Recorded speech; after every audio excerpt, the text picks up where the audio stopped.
Prepare yourself for a journey through war and adventure. Follow Fitzroy Maclean as he takes you to the guerrilla battlefields of Yugoslavia. These are his words. Let's begin. A few days after the fall of the city, Tito arrived in Belgrade and held a parade of the troops that had liberated it. Standing beside him at the saluting base, it was impossible not to be moved by the sight of the ragged, battle-stained throng of partisans of all sizes and ages who marched past us. Veterans of Salonika and the Balkan Wars marched next to boys of 16 and 17, here and there. A girl strode along with rifle and pack beside the men. Some were tall, some were undersized. They carried an odd assortment of arms and equipment, with only this in common, that it had been captured from the enemy in battle.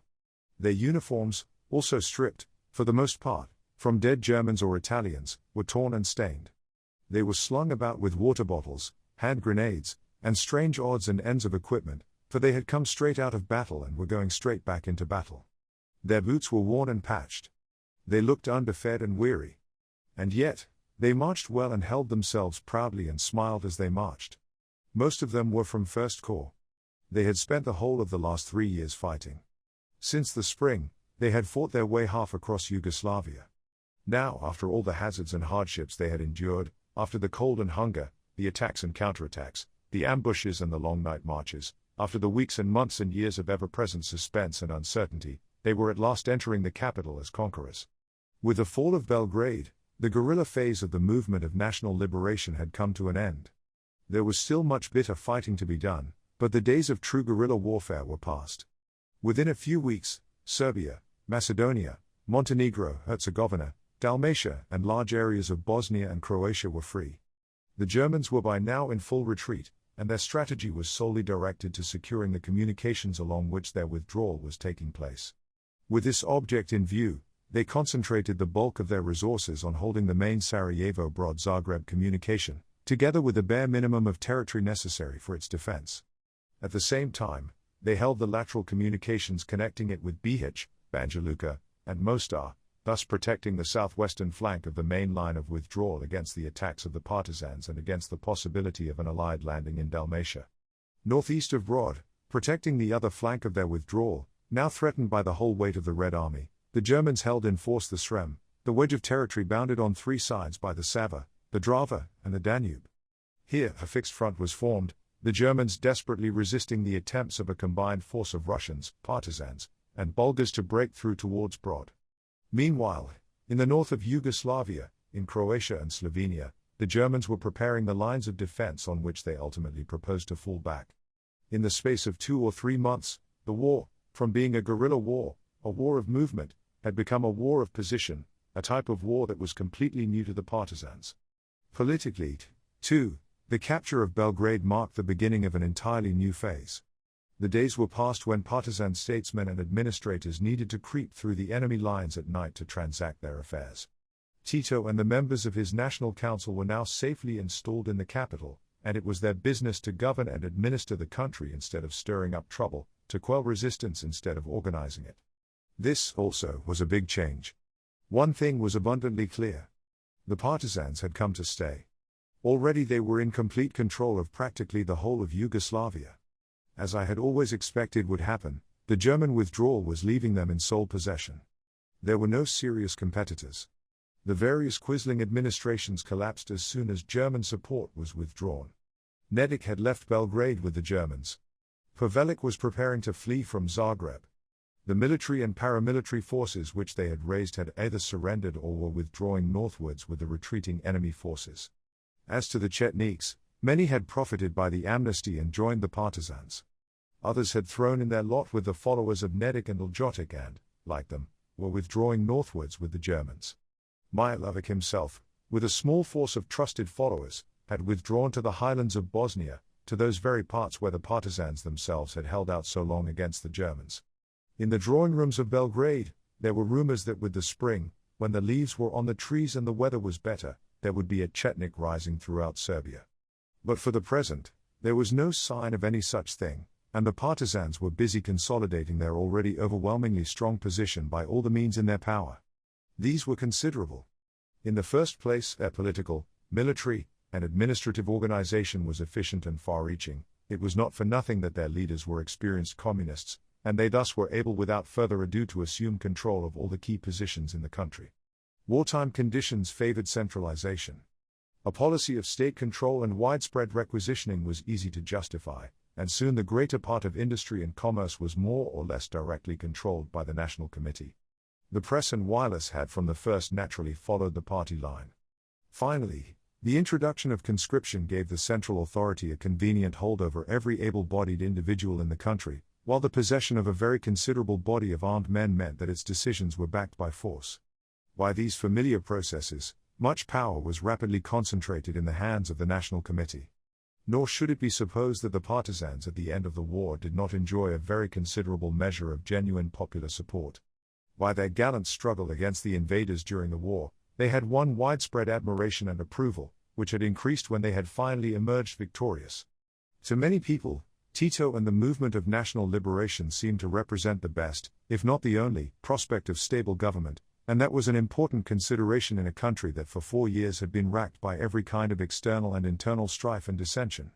They were known to enjoy the support and approval of the great allies and, above all, of the Soviet Union, whose Red Army, even after its withdrawal, continued to dominate the situation militarily from beyond the frontier. Thus, the balance was overwhelmingly weighted in their favor. Such was the background of the negotiations which were now opened between Tito and Subasic for the formation of a united Yugoslav government. From the first, Tito had all the cards in his hand. All the cards, that is, save one, for he attached considerable importance to obtaining Allied recognition for his regime. On October 27, I had my first interview with Tito in Belgrade. It took place in a villa on the outskirts of the city, which up to a few days before had been the residence of some high German functionary. Originally, I suppose, it had belonged to some merchant prince. The furniture and decorations were dark, heavy, and shiny. They had clearly cost a great deal. On Tito's desk, I noticed, stood a small bronze bust of Napoleon. I had not seen him since his disappearance from Vis. He began by telling me that he and Dr. Subasic, who had arrived in Yugoslavia shortly before and joined him in the Vojvodina, had agreed in principle to a solution on the following lines. The Anti-Fascist Council would remain the supreme legislative body, but a united government would be formed, which would include the leading members of both Tito's National Committee and the Royal Yugoslav government. It would, in due course, fall to this united government to hold elections by which the future form of government of the country would be decided. Meanwhile, the form of government would, in theory, remain a monarchy, but the king would remain abroad and be represented in Yugoslavia by a council of regency. In telling me this, Tito made it quite clear that his only object in accepting a compromise of this kind at all was to secure immediate recognition by the Allies. This was important news. At the same time, I was determined not to leave Tito in ignorance of the annoyance that had been caused by his clandestine departure from Vis. Earlier in October, Mr. Churchill had visited Moscow and, being curious as to Tito's movements after he had levanted from Vis, had asked Stalin point-blank whether he knew what had happened to him. To this straightforward question, he had received the equally straightforward reply that Tito had been to Moscow. The mystery of Tito's clandestine departure had thus at last been solved. Armed with this knowledge, I could not resist the temptation of asking Tito how he had enjoyed his visit to the Soviet Union. At first, he seemed slightly put out and asked me how I knew he had been there. Then, on learning the source of our information, he laughed and launched into a long account of his visit. It had been, he said, the first time that he had met Stalin. I asked him what he thought of him. A great man, he said, a very great man. There could be no doubt of the genuineness of his admiration, but was it not, I wondered, tinged with something very like emulation? The chief purpose of his visit, it seemed, had been to discuss with the Soviet High Command the part that the Red Army was to play in the liberation of Belgrade and the surrounding areas. As he put it, he had given the Red Army his permission to enter Yugoslav territory. On his return, he had gone to the Vojvodina, thence to coordinate operations. I told Tito that Mr. Churchill had been greatly offended by the way in which he had gone off.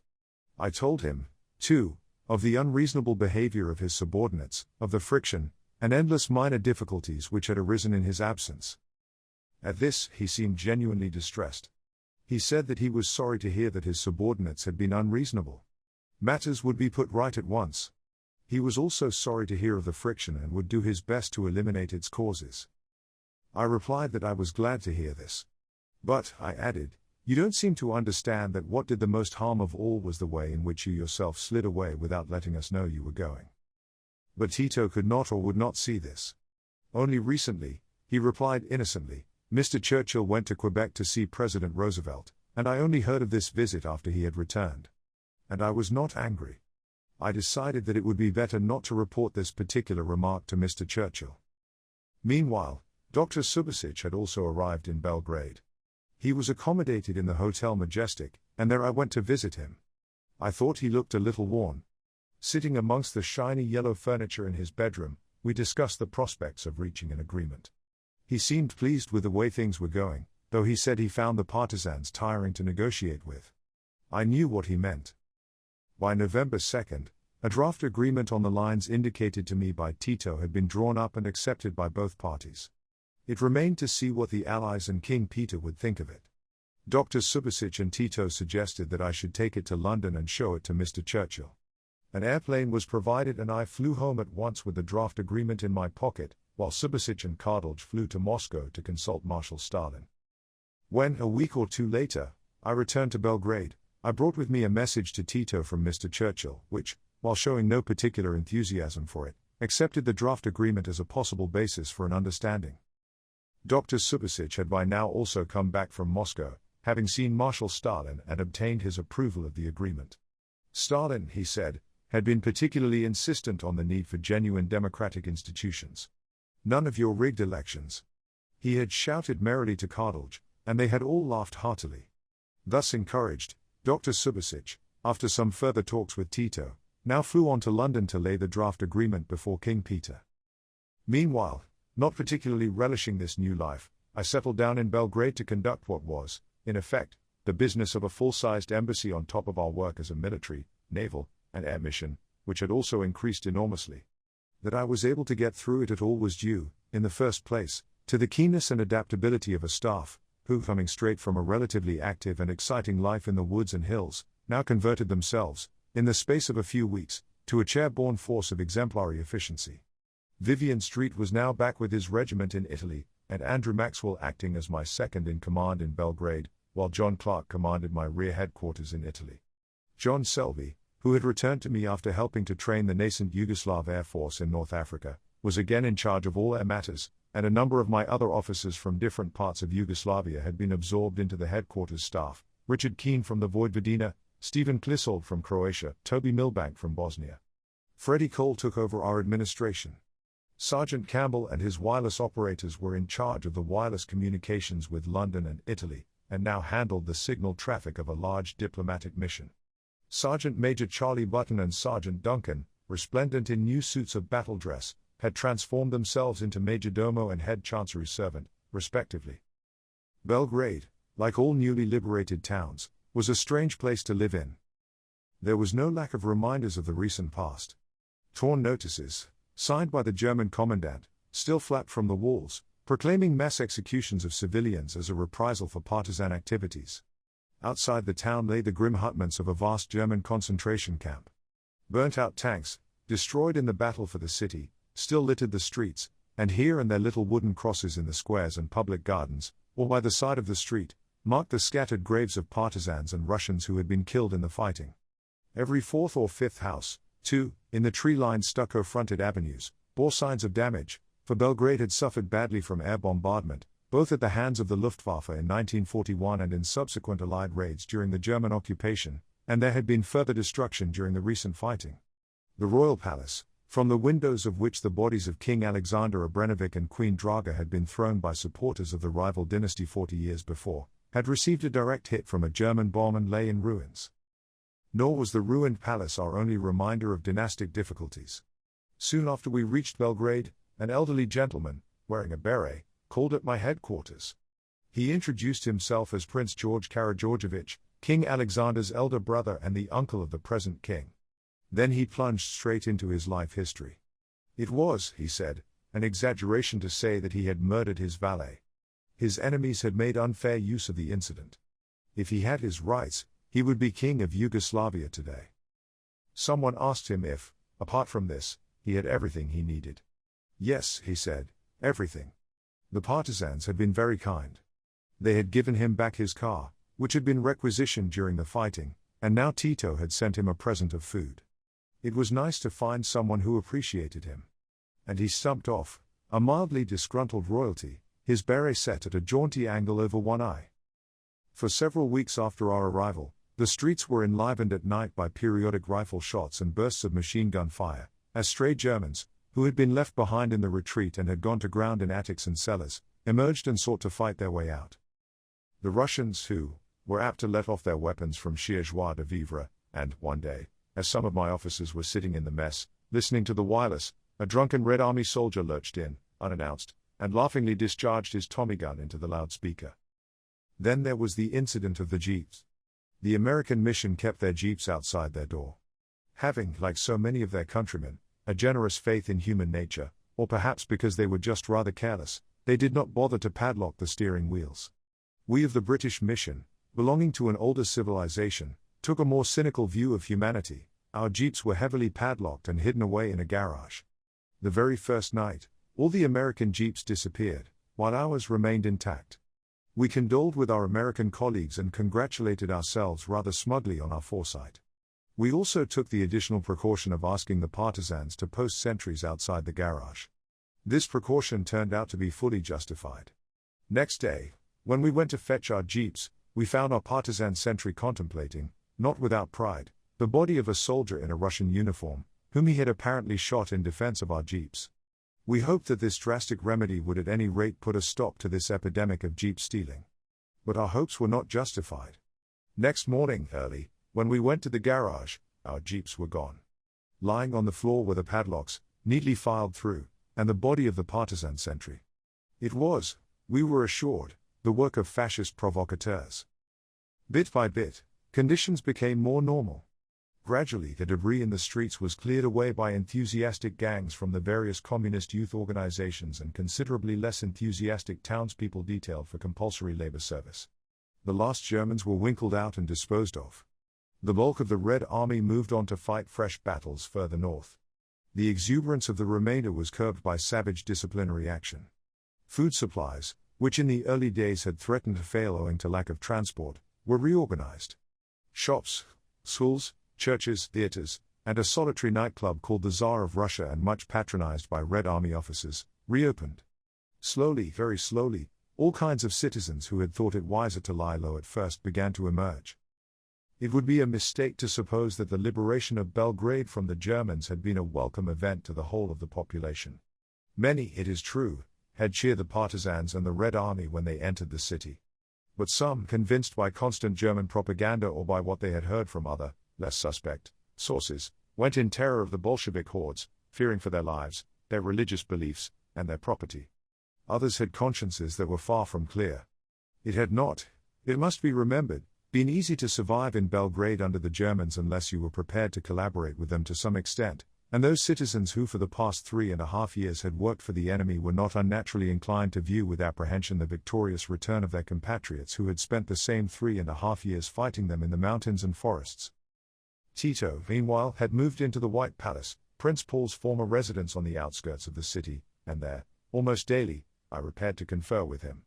Whatever may be said of Prince Paul's political judgment, his taste in matters of this kind was excellent.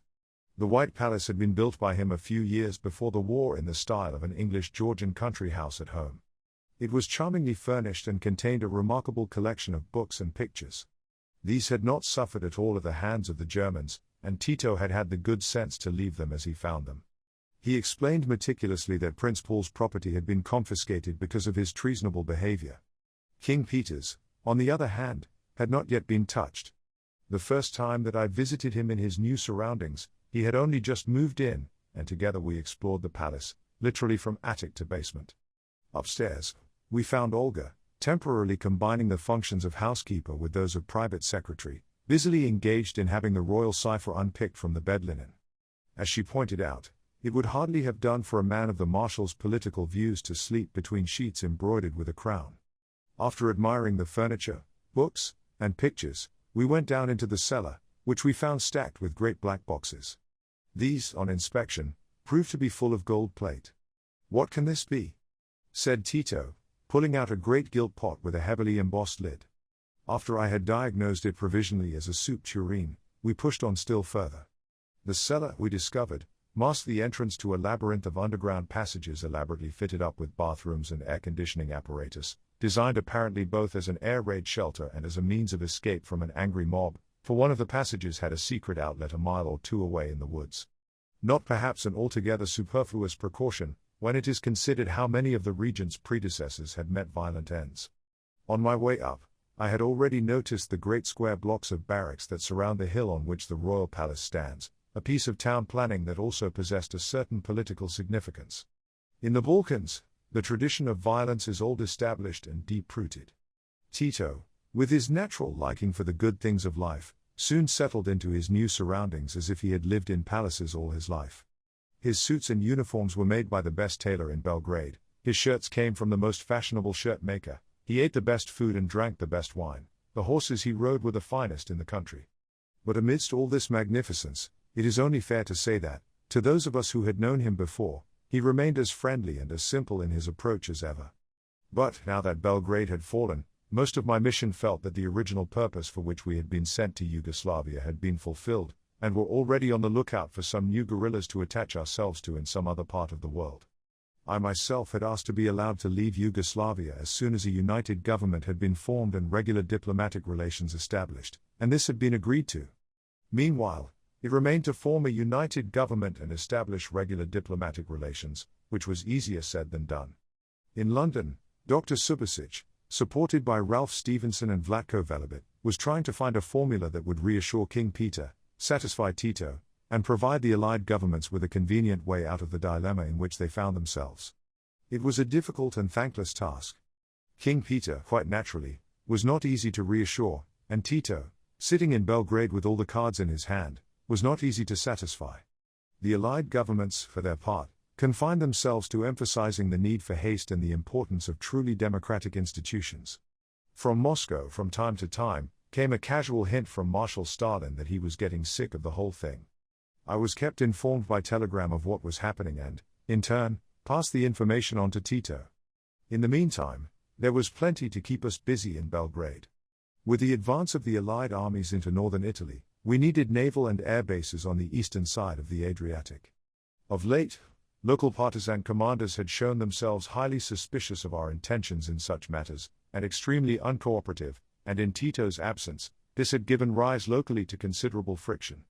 Clearly what was needed was a comprehensive understanding regulating this side of Anglo-Yugoslav relations, and I now opened negotiations with Tito, which, after a great deal of hard bargaining, eventually ended in the conclusion of an agreement giving us a temporary airbase at Zara, another opening the Dalmatian ports to the Royal Navy, and a third regulating the distribution of United Nations Relief and Rehabilitation Administration, UNRWA, supplies in Yugoslavia. With the enormous increase in administrative and other work that had resulted from the sudden liberation of enormous areas of country, Tito had been obliged to delegate more and more responsibility to subordinates often lacking in experience and judgment, and this had had unfortunate repercussions at any rate as far as Anglo-Yugoslav relations were concerned, and no doubt in other respects as well. But fortunately, for the whole of the time that I was in Yugoslavia, I enjoyed complete freedom of access to Tito, and I did not hesitate to use this to take up and eliminate as far as possible the innumerable minor grievances and sources of irritation that already threatened to embitter our relations with the partisans, however trifling they might seem. We would hammer these problems out in the White Palace, as we had in less civilized surroundings elsewhere, and our discussions, though often stormy, generally led to some kind of an understanding being reached in the end. In London, meanwhile, Dr. Subasic had still not succeeded in persuading King Peter to accept the terms of the proposed agreement for the formation of a united Yugoslav government. Indeed, it began to look as if he never would. And so, in Belgrade, Tito began to turn on the heat. The press, which had up to now scarcely mentioned the negotiations, came out with violent attacks on the king, and, as though by magic, crowds of demonstrators suddenly appeared in the streets, shouting, "Hasemo Tito, Nasemo Kralia, we want Tito, we don't want the king." Tito asked me if I had heard them. I said I could not help hearing them, as they spent most of their time shouting their heads off immediately outside my window. Then, on January 18, Mr. Churchill defined the British government's attitude in a speech in the House of Commons.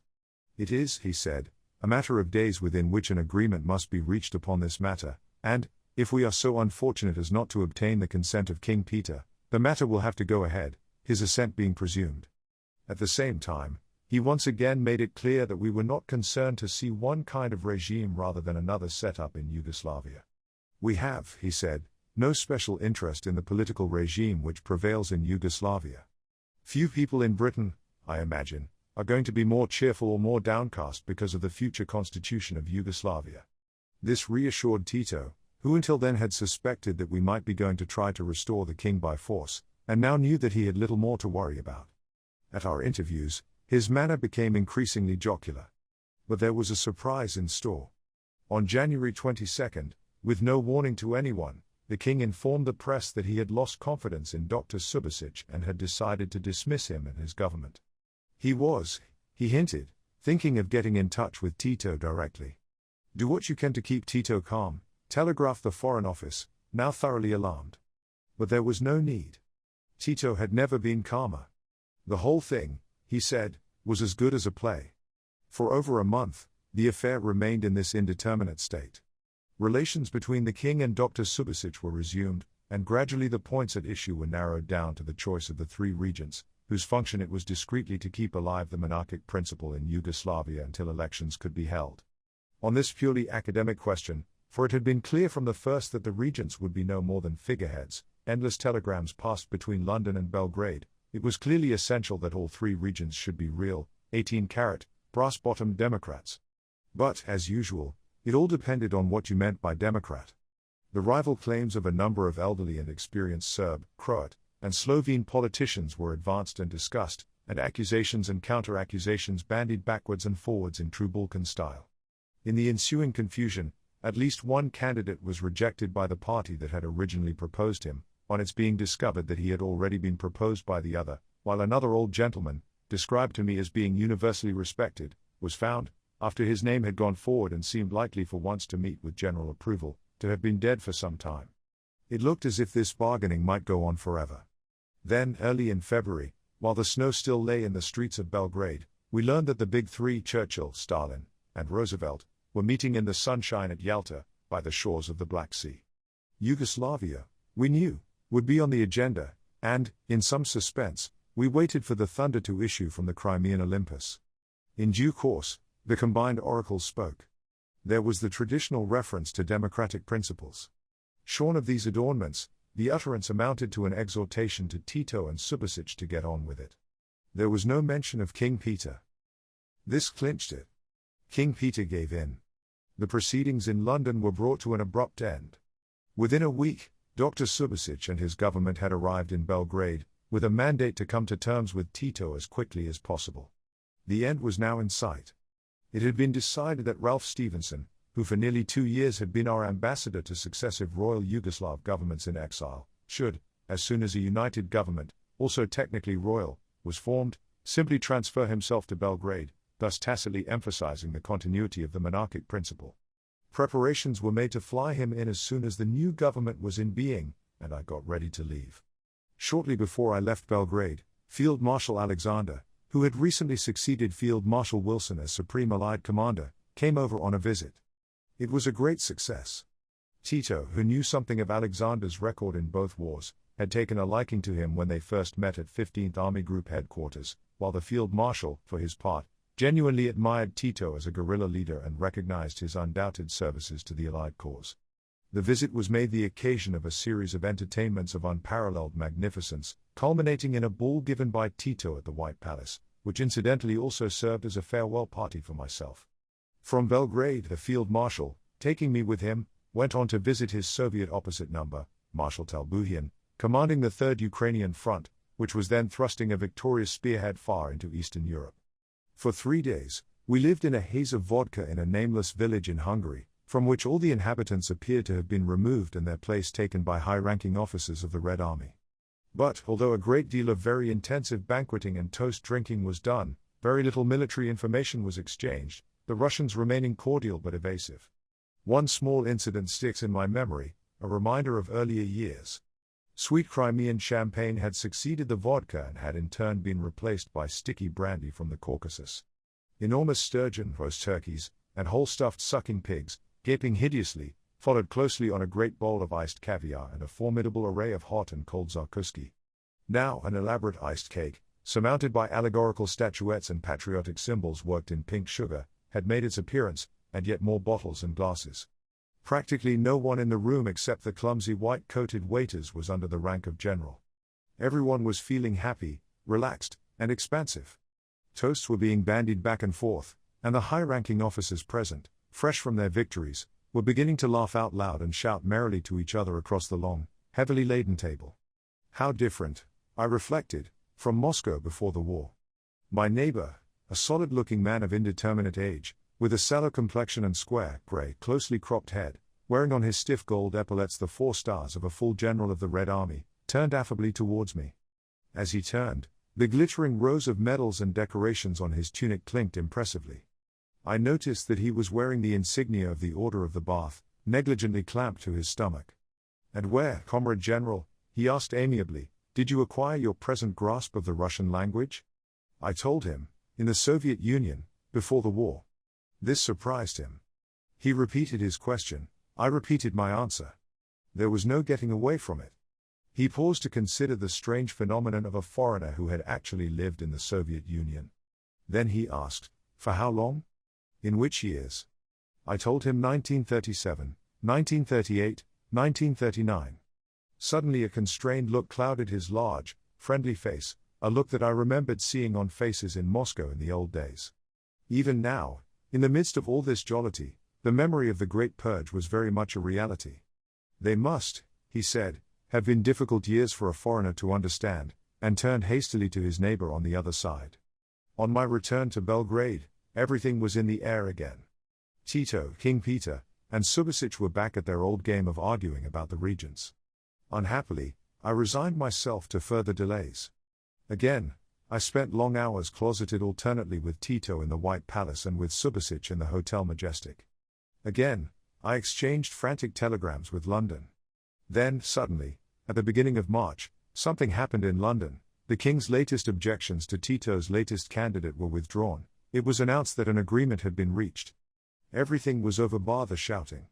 It only remained to swear in the regents and to form and swear in the new united government. It took less than a week to complete these formalities. The swearing in of the regents was done in style, the Orthodox Metropolitan administering the oath to the Serb regent and the Roman Catholic Archbishop to the Croat and the Slovene. The dignitaries of the two rival churches vied with each other in the splendor of their vestments. Their respective acolytes bobbed and crossed themselves, and intoned the responses. Fragrant clouds of incense billowed up to the elaborate plasterwork of the ceiling. All 3 regents, I noticed, swore loyalty to King Peter without batting an eyelid. Afterwards, Subasic and Kardolj asked me what I had thought of the ceremony. I replied that, as a ceremony, it left nothing to be desired. 2 days later, on March 7, Tito, having resigned his post as chairman of the National Committee, announced that he had been successful in forming a new united government, with Dr. Subasic as his Minister for Foreign Affairs, and 6 other members of the former royal government holding office in it. As soon as the news was out, I dispatched a telegram to the Foreign Office, and Ralph Stevenson, who had been standing by to leave for weeks, started for Belgrade, where he arrived on March 12. It had been decided that my military functions should be taken over by an airman, Air Vice Marshal Lee, who arrived in Belgrade at about the same time. On the day after the ambassador's arrival, a couple of days after my 34th birthday, I left Yugoslavia. On my way to the aerodrome, I drove to the White Palace to say goodbye to Tito. It was a friendly meeting, as nearly all our meetings had been since the evening a year and a half before, when we had first met under the trees in the ruined castle in Bosnia. He thanked me for what I had done to help the partisans during the war and said that he was sorry I was going. I thanked him for the high decoration which he had awarded me a few days before. Then we said goodbye. I was glad to be going. Glad to be going while relations were still cordial, while the comradeship at arms built up during the war had not yet been swept away in the jealousies and misunderstandings of the peace, in the clash of conflicting ideologies. At the aerodrome, the ambassador and the air vice marshal, various Yugoslav notabilities, and what remained of my own staff had come to see me off. It was a fine sunny day. A strong wind drove big white clouds across the blue sky. By my aeroplane, a guard of honor of the new Yugoslav army was drawn up for me to inspect, resplendent in Soviet-type uniforms, with Soviet badges and carrying Soviet submachine guns. The face of the right-hand man seemed familiar. I looked at him again. He grinned, still holding himself very upright. It was the economist. I had not seen him since Bosnia. I noticed that he was now a warrant officer. "You see, Comrade General," he said as I greeted him, "I have become a real soldier at last." There was no doubt about it. He had. But a Yugoslav soldier, or a Russian soldier? Externally, the transformation was complete. In appearance, he was practically indistinguishable from the non-commissioned officers of the Red Army who were still to be seen in the streets of Belgrade. But did that mean that he had lost that natural Balkan turbulence and independence, that insurgent spirit which for centuries had made his countrymen such a thorn in the flesh for any foreign invader? I wondered. Then, followed by Sergeant Duncan, I climbed up into the aeroplane. The friends who had come to see us off waved. The guard of honor presented arms. I saluted. Sergeant Duncan grinned. The doors were shut. The engine roared, and we jolted away towards the takeoff. Soon we were circling high above Belgrade. Looking out, I could see the road stretching away southwards to Avila and to the green, rolling country around Voljevo and Aranđelovac. Then we turned in the direction of the coast. Below, the snow was still lying on the mountains of Bosnia. The little paths wound in and out along the ridges. Dense forests reached down into the valleys. Here and there smoke went up from a cluster of huts. Then came the barren crags of Dalmatia, and the islands, bathed in sunshine, and before long, we were flying far out over the Adriatic. Westwards. That concludes the 24th part of the story. Thank you very much for listening. Please subscribe for more episodes and leave a comment.